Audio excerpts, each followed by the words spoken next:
बल्कि वो हम लोग आपस के जो इख्तिलाफ के शिकार हो गए और बड़ी बड़ी दास्तानें उसको जाना नहीं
तो ले लिया, और जब उनको देना चाहा तो दिया। 768 साल हुकूमत मुसलमानों ने बहुत ही मुनसिफाना अंदाज में सबसे ज्यादा 50 साल से ज्यादा हुकूमत आलमगीर रहमतुल्लाह अलैह, औरंगजेब आलमगीर रहमतुल्लाह अलैह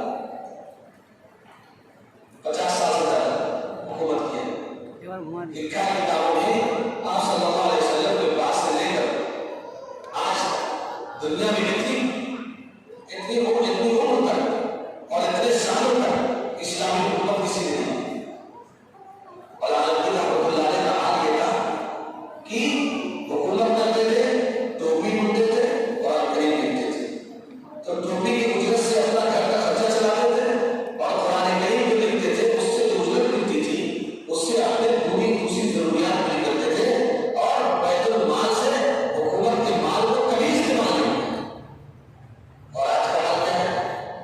विधायक, प्रधान, चेयरमैन, समझे संसद जो भी हो जाए, पेट्रोल पंप खुल जाएगा, उसके शानदार मकान बन जाएंगे, सब कौन का पैसा लूट कर दमन कर जाएंगे और डकार कर देंगे। कोई हिंदुस्तान का ऐसा महात्मा नहीं है जिसमें घोटाला ना हो। याद रखिए रिवाज क्या है, इन्ना अव्वल मा युबदअ मिन हाज़िल अमर अमाना, सबसे पहले जो चीज उठाई जाएगी दुनिया से वो अमानत उठाई जाएगी। लोग घोटाला करने लगे, घोटाला करने वोट जाना, डकार करने लेना, ये है सूरत हाल। तो जब मुल्क को इस तबाही पर आ जाए तो यकीनी बात है कि अमानतदार, दयानतदार और बेहतरीन ईमानदार लोग आगे बढ़े और इस मुल्क को ऐसे लोगों के हवाले करें जो मुल्क को इंसाफ के साथ, दयानत और अमानत के साथ चले। अल्लाह ताला ऐसे जालिमों से हम सबको निजात नसीब। याद रखिए, गुलामी से निकलने का जो नुस्खा कुरान में बयान किया वो आपको बताना चाहता हूं। जैसे हमारे काबिलीन ने मुल्क को आजाद कराया है और जिन कुर्बानियों के साथ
लेकिन हम बड़ा आजादी पदक लगाते हैं, आजादी बनाते भी, आजादी सोचते भी नहीं। और यकीनी बात है कि आजादी बहुत अच्छी चीज है, लेकिन जहनी भी आजादी होनी चाहिए। गुलामियत किसी तरह से नहीं होनी चाहिए। लेकिन अफसोस है हमारी जबान में गुलाम, हम कुछ बोल नहीं पा रहे, हमारे तहरीर तो गुलाम हो गई। जब आदमी गुलाम होगा, महबूब होगा, तो हर चीज गुलाम हो जाएगी, हर चीज महबूब है। तो इंशाअल्लाह जालिमी से निजात